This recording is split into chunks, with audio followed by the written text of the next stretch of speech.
सरकारी स्कूल ये नाम सुनते ही हमारे जहन में सिर्फ दो बातें आती हैं। पहला ये कि एक 4-5 कमरे का एक विद्यालय जिसके बगल में बंधी होती हैं गायें और भैंस, वो एक पास में होता है एक तालाब और उस गंदगी के बीच में पढ़ते हैं कुछ 50 से 60 छात्र, जिनको पढ़ाने वाले मास्टर को मिलती है एक मोटी तनख्वाह, और वो मोटी तनख्वाह हम सब के लिए एक मुसीबत की तरह है।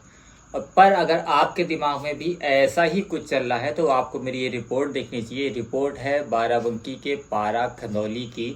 पारा खंदौली ढकौली का एक गांव है। ढकौली के पास में एक गांव है जो थाना जहांगीराबाद में लगता है। यहाँ का उच्च माध्यमिक विद्यालय पहली नज़र में ही आपको एक अच्छे स्कूल की पहचान दे देता है। और यहाँ आज जाने पर मुझे कुछ ऐसा हुआ जिसने मुझे अपने आप में चौंका दिया। और उन चीज़ों को देखने के बाद मुझे एहसास हुआ कि मैं एक रिपोर्ट बनाने ही गया था कि स्कूल के हालात ख़राब होते हैं, स्कूल में पढ़ाई नहीं होती है, गंदगी है, ऐसा सोचकर मैं भी गया था। और मुझे भी पूरी तरीके से यकीन था कि मुझे भी कुछ ऐसा ही देखने को मिलने वाला है, पर हुआ बिल्कुल इसके उलट। जब मैं कुछ स्कूल पहुंचता हूं तो स्कूल की साफ़ सफाई देखने के बाद आप अंदाज़ा नहीं लगा सकते हैं कि ये कोई प्राथमिक स्कूल है। अंदर फर्श बहुत ही खूबसूरत तरीके से लगाए हुए थे, हर तरीके से सफाई थी, क्लासरूम बहुत अच्छे से वेल मेंटेन थे। और साथ ही साथ जब मैं पहुंचता हूं तो वहां पर एमडीएम का समय हो चुका था। एमडीएम में बच्चों को तहरी बांटी गई थी जिसकी गुणवत्ता भी काफ़ी अच्छी थी। अगर बात की जाए कि शिक्षकों के पढ़ाने को लेकर तो हर क्लास में हर शिक्षक पूरी तरीके से अपने अपने क्लास में था और अपनी अपनी क्लास को पढ़ा रहा था। किचन साफ था, आस पड़ोस में जो मैदान थे वो साफ थे। पहली बार ऐसा लग रहा था कि मैं किसी प्राथमिक स्कूल में नहीं बल्कि एक प्राइवेट स्कूल में आ गया हूँ। वहाँ पर एक कुछ मेरे साथ ऐसा भी हुआ जिसकी अगर कायदे से देखा जाए, मैंने अगर पढ़ाई न की होती जर्नलिज्म की तो शायद आज मैं रिपोर्ट ये नहीं बना रहा होता, बल्कि मैं एक टीचर के साथ हुई अपने झगड़े, अपने लड़ाई और वहाँ की 50 कमियों को गिना रहा होता। क्योंकि उन्होंने मेरे साथ जो किया था वो प्रथम दृष्टया किसी भी पत्रकार के लिए या किसी भी जर्नलिस्ट के लिए शोभा नहीं देता है, पर उन्होंने जो किया उसको सुनने और समझने के बाद मुझे उन पर और उनकी शाबाशी और उन्हें सलाम करने को दिल किया। होता क्या है कि जब मैं उनके स्कूल पहुंचता हूं तो स्कूल पहुंचने के बाद मेरे हाथ में मेरा मोबाइल था और दूसरे हाथ में मेरा ट्राइपॉड था। तो ट्राइपॉड आप लोग जानते ही वो स्टैंड होता है जिस पर मोबाइल को टिकाया जाता है। मोबाइल को टिकाने वाले स्टैंड को बच्चों ने असलहा समझ लिया और इसकी सूचना तुरंत वहाँ पर प्रधानाध्यापिका को दी। प्रधानाध्यापक किरण जी तुरंत सामने आके मुझे धक्का देते हुए बाहर निकालने का प्रयास कर देती हैं। ये अपने आप में काफ़ी घबरा देने वाली बात थी मेरे लिए और काफ़ी चौंकाने वाली बात थी। पर हमें पत्रकारिता में यही पढ़ाया गया था कि किसी भी प्रतिक्रिया से पहले आप ये जान लें कि वो हुआ क्यों है। इस पर मैंने प्रधानाध्यापिका से पूछा कि आपने कैसे मुझे धक्का मार के बाहर निकालने की कोशिश की, तो वो मुझसे कहती हैं अपना असलहा बाहर रख कर आइए। तो मुझे इस बात का एहसास तब होता है कि वो मेरे ट्राइपॉड को असलहा समझ रही हैं। पर उनको सलाम करने का दिल इसलिए करता है कि उन्होंने जिस चीज़ को असलहा समझा था, अगर वो सच में असलहा होता तो शायद मैं उनकी जान भी ले सकता था। इसके बावजूद भी उन्होंने बच्चों के लिए अपने आप को आगे करके ये साबित कर दिया कि एक शिक्षक के लिए उसके बच्चों से ज़्यादा इम्पोर्टेंट कुछ नहीं होता है। बहरहाल पूरी रिपोर्ट जब मैंने बनाई उसमें कोई भी चीज़ मुझे वहाँ पर कमी के तौर पर नहीं लगी। और जो कमियाँ दिखीं, अगर उनको कायदे से कहा जाए तो वो कमियाँ नहीं थी, कुछ मजबूरियाँ थी। क्योंकि स्टाफ की कमी प्राथमिक स्कूल में होना आम बात है, क्योंकि शिक्षकों के अलावा और रसोइयों के अलावा वहाँ पर 4th क्लास कर्मचारी अवेलेबल ही नहीं होता है। तो वहाँ पर साफ़ सफाई एक काफ़ी बड़ा इशू हो जाता है। पर स्कूल ने अपने यहाँ कूड़े के प्रबंधन को इतना बेहतरीन तरीके से करके रखा था, कि आप पूरे वीडियो में जो मैंने शूट की है उसमें आप कहीं पे भी कूड़ा नहीं पाएंगे। ये अपने आप में काफ़ी चौंकाने वाली बात भी थी। मैं किसी की तारीफ़ नहीं कर रहा हूँ, मैं ये दिखाना चाहता हूँ कि जिन स्कूलों के बारे में हमें बताया जाता है, हम न्यूज़पेपर में रोज़ पढ़ते हैं कि स्कूल में पढ़ाया नहीं जाता है, मास्टर देर से आता है, मास्टर ये करता है, मास्टर वो करता है। हर चीज़ पूरी तरीके से वैसी नहीं होती है। कुछ कमियां हर जगह होती हैं, कुछ छात्र नहीं पढ़ पाते हैं। और एक चीज़ मैंने आपको बताई ही नहीं, जब मैं वहाँ पर अपनी रिपोर्ट बना रहा था उस दौरान मैंने कुछ चीज़ों पे गौर किया कि क्लासरूम्स के अंदर बाकायदा अच्छी क्वालिटी के टाइल्स लगे हुए हैं, पर वो स्टाफ रूम जहाँ पर ख़ुद टीचर्स बैठती हैं और जहाँ पर ख़ुद प्रिंसिपल का ऑफिस है यानी प्रधानाध्यापक कक्ष, वहाँ पर नॉर्मल पत्थर यानी ईंटा जिसको खड़ंजा कहा जाता है वो बिछा हुआ था, क्योंकि मैडम का कहना था कि जितना बजट आया था उसमें सिर्फ क्लासरूम में ही पत्थर लग सकता था, हमारे रूम में पत्थर नहीं लग सकता था। और इस तरीके की चीज़ें ये दिखाती हैं कि एक टीचर अपने बच्चों के लिए कितना सेक्रीफाइस करता है, और इतने सेक्रीफाइस के बाद भी उसको सुनने को मिलता है कि मैडम तो मोटी तनख्वाह पाती हैं, ये पढ़ौती कुछ है ही नहीं, मास्टर का कुछ अइता है नहीं है, हमारा बच्चा पढ़ता है नहीं है। तो हमारा बच्चा पढ़ता है या नहीं पढ़ता है, इसकी ज़िम्मेदारी काफ़ी हद तक हमारे ऊपर भी होती है। पूरी रिपोर्ट देखें, पूरी रिपोर्ट देखने के बाद आपको भी इस बात का अंदाज़ा होगा कि शिक्षा सच में ज़रूरी है और शिक्षक अपनी पूरी मेहनत करके ही बच्चों को पढ़ा रहे हैं। तो नमस्कार, मैं हैदर अब्बास और आज हम खड़े हैं ग्राम पारा खंदौली में। और यहाँ का ये उच्च माध्यमिक विद्यालय है जिसमें कक्षा 8 तक की पढ़ाई होती है। और आज हम आए हैं इस कॉलेज के या स्कूल के बारे में जानकारी लेने के लिए कि यहाँ पर कितने स्टूडेंट्स पढ़ते हैं, क्या फैसिलिटीज़ उनको मिल रही हैं, और जो लगातार गवर्नमेंट उनके बारे में स्कीम्स प्रोवाइड कर रही है वो क्या सच में इन स्कूलों में प्रोवाइड हो पा रही है या नहीं हो पा रही है। और जो गवर्नमेंट इतना पैसा बच्चों की एजुकेशन पे दे रही है, उनको एमडीएम दे रही है, सुविधाएं देने की कोशिश कर रही है, उसमें क्या हालात हैं, तो इसके बारे में आज हम जानने का प्रयास करेंगे। ये आप देख सकते हैं कि यह स्कूल है और काफ़ी बड़ा स्कूल है, काफ़ी तरीके की सुविधाएं यहाँ पर प्रथम दृष्टया देखने में लग रही हैं। आंगनवाड़ी केंद्र भी इसके अंदर एक संचालित है। तो आज हम बात करने की कोशिश करेंगे यहाँ के प्रधान अध्यापक से और जानने की कोशिश करेंगे कि यहाँ पर क्या क्या सुविधाएं अवेलेबल हैं। तो अभी हम पहुँच चुके हैं पारा खंदौली स्कूल के अंदर और ये क्लासेस चल रहे हैं यहाँ पे, और हम बिना किसी को डिस्टर्ब किए यहाँ पर कोशिश कर रहे हैं कि किसी को कोई डिस्टरबेंस ना हो, ना स्टूडेंट्स को ना टीचर्स को। ये क्लासेस चल रही हैं।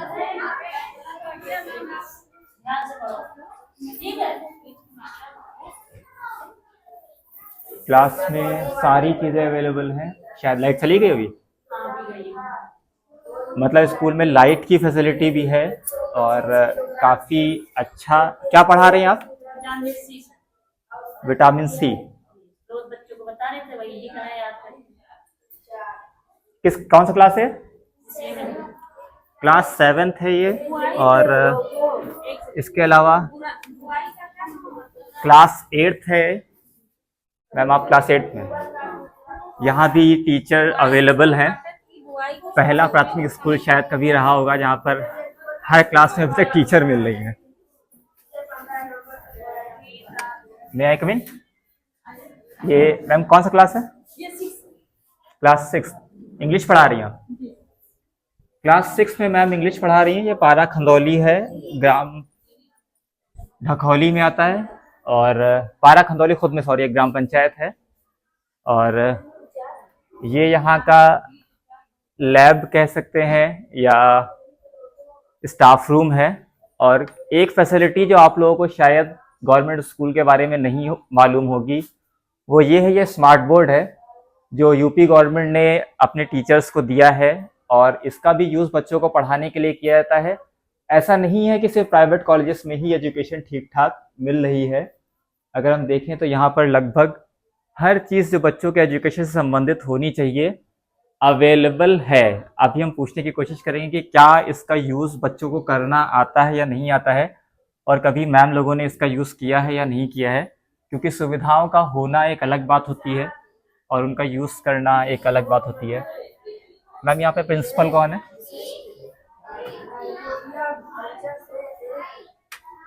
तो आज यहाँ के प्रिंसिपल से बात करने की कोशिश करेंगे कि क्या क्या यहाँ फैसिलिटीज़ मिलती हैं बच्चों को। तो हमारे साथ हैं पारा खंदौली के उच्च माध्यमिक विद्यालय की प्रधान अध्यापिका तो हम इनसे जानने की कोशिश करेंगे। मैम आपका नाम क्या है? किरण सिंह। किरण सिंह। कब से पोस्टेड है यहाँ पे आप? हम 2016 से। 2016 से। जी। स्कूल में क्या माहौल है, क्या कितने बच्चों का रजिस्ट्रेशन है यहाँ पे? यहाँ पर 132 बच्चे हैं हमारे यहाँ। 132 बच्चे हैं। और अटेंडेंस कितनी रहती है? अटेंडेंस 100 के करीब हमारे यहाँ लगभग रोज रहती है। 100 के करीब हाँ, रोज आज रहती भी है। 98 बच्चे बैठे आज हैं। भी 98 बच्चे हैं जी। रजिस्टर पे या रियलिटी रजिस्टर रियलिटी है, आप गिन लीजिए जाके। लोगों को गिना जा सकता है। हाँ हाँ, गिन लीजिए। स्कूल में क्या बहुत नहीं। कमी है? कमी यही है, फर्श वर्श देख ही रहे हैं, थोड़ा फर्श नहीं है हमारे यहाँ। बाकी फर्श यहाँ नहीं है, बाकी हाँ, बाहर बाकी बाहर तो लगी है, 2 कमरों में है। और तो लाइट यहाँ लगी नहीं है या आ नहीं रही? लाइट है, देखिए इधर लाइट आई नहीं है। लाइट आ नहीं रही है। आ नहीं रही, लाइट बहुत कम आती है। जैसा कि बाहर अभी देखा गया, आपके यहाँ गंदगी कहें या उसको झाड़ी कहें, इनका कारण क्या है? क्या इनकी वो सफाई क्यों सफाई नहीं? कर्मी बहुत कम आता है, एक ही है, तो वो अच्छा। कभी कभी आता है। और हम लोग तो साफ कराते रहते हैं, बुला करके। बीच बीच में बहुत झाड़ी थी, लेकिन उसको साफ कराया गया तो इस तरह का है। तो इसमें दवा वगैरह नहीं हाँ, छिड़काई जाती? दवा छिड़काया है, दवा रखी भी है, फिर छिड़काएंगे भी। दवा एक बार छिड़का चुके हैं, दोबारा फिर हमको डलवानी है। जो स्कूलों में एक और वो चल रहा है योगी जी का ग्रीन गार्डन, उसके बारे हाँ, में इको क्लब हमने गठन किया हुआ है। गठन किया है हाँ, उसका? गठन करके सारे बच्चों का, और सब लोग काम भी कर रहे हैं। ये जो पेड़ लगाए गए हैं, ये आप लोगों के द्वारा लगाए गए हैं? हमारे द्वारा लगाए गए, हम लोगों ने मिलके लगाया, स्टाफ सभी लोगों ने, स्टाफ ने। एमडीएम का क्या है? एमडीएम रोज बनता है, एमडीएम अभी प्रधान जी बनवाते हैं। अभी खाने का टाइम हो रहा है। हाँ, पिछवा दिया है, घंटी लगवा देते हैं, 12 बज गया है। तो प्रधान जी बनवाते हैं जी, MDM? खाना तो प्रधान। यहाँ पे तो रसोई है खुद की? हाँ, खुद की रसोई है, प्रधान जी बनवाते हैं। प्रधान जी यहाँ पूरी ग्राम पंचायत का खाना प्रधान जी द्वारा ही बनवाया जाता है। ठीक है, थैंक यू। तो ये यहाँ पर इत्तेफाक ये है कि हमारे आते ही यहाँ मिड डे मील का टाइम भी हो गया है और बच्चे अपनी अपनी प्लेटों को और अपने हाथों को साफ कर रहे हैं। यहाँ पर हैंड वॉश भी लगा हुआ है, टॉयलेट्स भी बने हुए हैं और एक आंगनवाड़ी केंद्र भी है। तो आप देख सकते हैं कि यहाँ पर अगर स्कूल के अंदर सारी सुविधाओं की बात की जाए तो सारी सुविधाओं के बीच में जिस चीज़ की कमी है वो है यहाँ पर साफ सफाई। साफ सफाई ऐसी साफ सफाई नहीं है कि जिसमें कोई ख़ास गंदगी हो, पर यहाँ पर जो घास उगी हुई है ये ग्रामीण क्षेत्र है और यहाँ पर घास होने की वजह से काफ़ी ज़्यादा कीड़े मकोड़ों का आना आम बात है। तो इस पर अगर यहाँ के प्रधान या यहाँ के शिक्षक ध्यान दें तो काफ़ी बेहतर होने वाला है। वैसे अभी तक जो भी यहाँ पर देखने को मिल रहा है वो काफ़ी साफ़ सुथरा माहौल देखने को मिल रहा है। ग्राउंड भी साफ़ है और जैसा कि नॉर्मली हमें सरकारी स्कूलों में देखने को मिलता है कि गंदगी का अंबार होता है, आस पड़ोस कुछ होता नहीं है, वैसा यहाँ कुछ भी देखने को नहीं मिल रहा है। और ये हमारी स्कूल की एक रसोई है। रसोई में जो चीज़ें होनी चाहिए वो देखते हैं यहाँ पर अवेलेबल हैं या नहीं। मैंने जूता पहना है तो मैं अंदर नहीं जाऊँगा। तो ये सिलेंडर भी है, वॉश बेसिन भी है और बेसिक चीज़ें जो यहाँ की ज़रूरतें हैं वो हैं। सुविधाएं सारी यहाँ पर देखने को मिल रही हैं।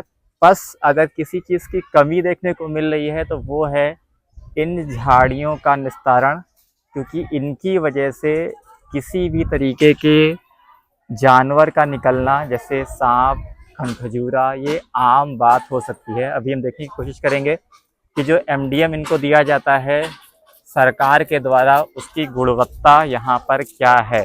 ये अनकट वीडियो है, मैं सिर्फ इसलिए बना रहा हूँ ताकि हम ये देख सकें कि सही में जो गुणवत्ता का कहा जाता है वो गुणवत्ता इन्हें दी जा रही है या नहीं दी जा रही है। फर्श साफ है और मैंने जूते पहने हुए हैं इसलिए मैं बहुत अंदर नहीं जा रहा हूँ, क्योंकि इस वक्त बच्चे खाना खा रहे हैं जो शिष्टाचार को शोभा नहीं देता है। लेकिन फिर भी अगर हम चाहें तो देख सकते हैं।